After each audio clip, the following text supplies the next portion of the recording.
अस्सलामुअलैकुम एवरीवन। कैसे हैं आप सब? आप सबकी पढ़ाई कैसी चल रही है? तो मैंने आज का मेरा ज़ूलॉजी में टारगेट था कि मुझे एनिमल किंगडम का मॉड्यूल कंप्लीट करना है। मतलब मैं कंप्लीट कर चुकी थी, बस आखिरी के कुछ क्वेश्चंस बचे थे, मुझे वो कंप्लीट करना था।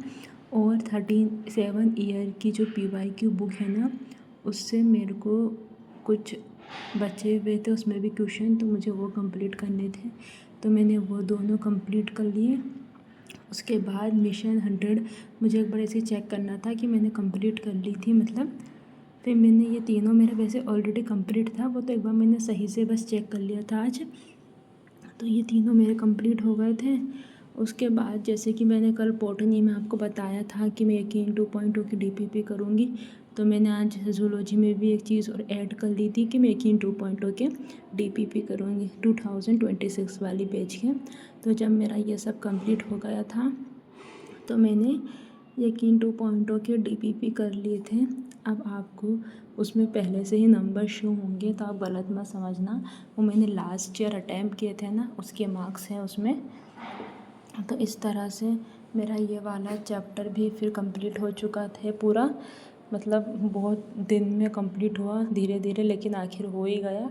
उसके बाद मेरा नेक्स्ट चैप्टर का टारगेट था कि मुझे इसके बाद बायोटेक प्रिंसिपल करना है। मतलब मैंने ना ऐसा नहीं करा कि 11th ही करना है।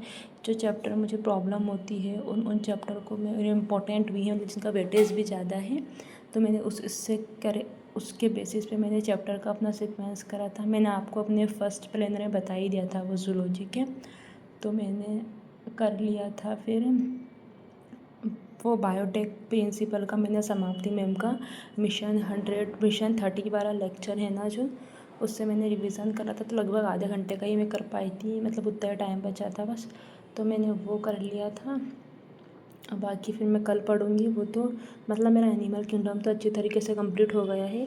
अब जैसे कि मैं बायोटेक प्रिंसिपल वाला चैप्टर पढ़ूँगी ना, तो उसमें मैं कम से कम 15-20 मिनट पिछला चैप्टर मतलब एनिमल किंगडम रिवाइज़ कर लिया करूँ, जैसे आगे भी कोई चैप्टर कंप्लीट होते जाएंगे, तो ताकि थोड़ा धीरे धीरे वो चीज़ें वापस से ये मॉड्यूल मिशन 100 PYQ ये वाली चीज़ें वापस से रिपीट होती रहेंगी। और जैसे मेरे DPP में भी सवाल गलत हुए थे काफ़ी, तो मैंने एनालिसिस वगैरह भी नहीं करा, क्योंकि फिर तो मैंने सोचा जैसे मैं एक्स्ट्रा टाइम लेकर जो चैप्टर पढ़ूँगी ना, तो धीरे धीरे एनालिसिस भी कर ही लूँगी। उसके बाद फिर मैं अपना बॉटनी पढ़ने लग गई थी।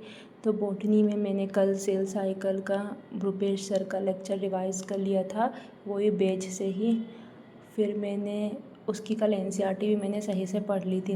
लेकिन जब मैं बॉटनी के आज PYQ लगाने लगी ना 37 ईयर के, तो मुझसे ऐसी बात नहीं लग तो रहे थे, लेकिन पता नहीं क्यों मुझे ऐसा कन्फ्यूज़न हो रहा था। मतलब मैं समझ नहीं पा रही थी कि सवाल क्या है। मतलब मुझे आते भी थे, लेकिन ऐसे में से मुझे ऐसा लग रहा था जैसे मुझे सवाल याद हो, ये मेरा कॉन्सेप्ट क्लियर नहीं है, तो मुझे बहुत डाउट हो रहा था। फिर मैंने मिशन 30 से भी करा, तो तब भी मुझे ऐसा ही फील आया। तो मुझे ऐसा लगा कि नहीं यार, ये चैप्टर रिवीजन से काम नहीं चलेगा, इसका डिटेल लेक्चर ही करना पड़ेगा।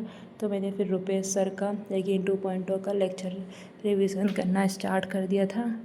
तो मैंने आज थोड़ा बीच बीच में निकाल भी दिया था जो मुझे आता था, लेकिन जो चीज़ समझने लायक थी वो मैंने समझ भी ली थी, और जो नोट भी कर लिया था मैंने कुछ। तो मैंने रुपेश सर का वो लेक्चर मेरा पहला ही हुआ है, तो अब पहले तो मैं सारे लेक्चर कंप्लीट करूँगी बॉटनी के रुपेश सर वाले। उसके बाद फिर PYQ वगैरह करूँगी उसके, ताकि वो कॉन्सेप्ट भी क्लियर हो जाए। और रही बात इनऑर्गेनिक केमिस्ट्री फिजिक्स का, तभी जैसे ज़्यादा कुछ मैं पढ़ नहीं रही हूँ, बस ये बायोलॉजी भी सही से पढ़ रही हूँ। बाकी मैं आपको बता दूँगी जैसा भी मेरा आगे का चलेगा। और मैं इनऑर्गेनिक केमिस्ट्री का भी मैंने आपको शूट मैंने मतलब रिकॉर्ड नहीं किया था, और मैं बता दूँगी आपको। बाकी आप लोग भी बताएं क्या पढ़ रहे हैं, आपका क्या सीक्वेंस है, मतलब आप कौन सी क्लास पहले कर रहे हो कि इम्पोर्टेंट वाले चैप्टर पहले कर रहे हो। फ़िलहाल तो वैसे ज़्यादा कुछ समझ में आ भी नहीं रहा है। ठीक है, आप लोग भी अपना बताइए। Thank you so much.